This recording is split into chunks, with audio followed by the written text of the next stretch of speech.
नमस्कार, मैं शंकर धाकड़ आप सभी का हमारे YouTube चैनल टॉपर 247 में बहुत बहुत स्वागत करता हूं।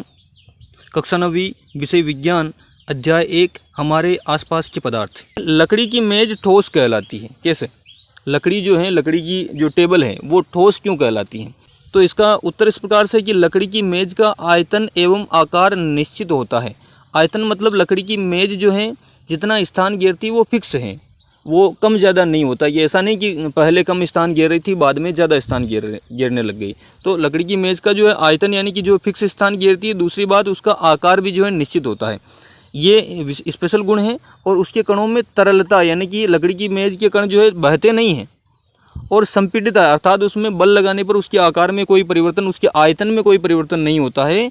ये नगण्य होता है लगभग, इसलिए लकड़ी की मेज़ जो है ठोस कहलाती है। डी वाला है कि हवा में हम आसानी से अपना हाथ चला सकते हैं, लेकिन एक ठोस लकड़ी के टुकड़े में हाथ चलाने के लिए हमें कराटे में दक्ष होना पड़ता है।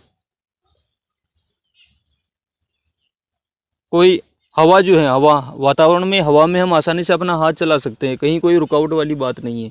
लेकिन यही अगर लकड़ी जो है उस पर अगर हाथ चलाना है तो हमें कराटे सीखने पड़ेंगे, उसमें दक्ष होना पड़ेगा, नहीं तो चोट लग जाएगी। कारण क्या है? तो हवा के कणों के मध्य खाली स्थान होता ही है। हवा में सबसे ज़्यादा रिक्त स्थान होता है। और आकर्षण बल भी जो है न्यूनतम होता है। हवा के कणों के मध्य सबसे कम आकर्षण बल होता है, इसलिए हवा में हम आसानी से हाथ चला सकते हैं।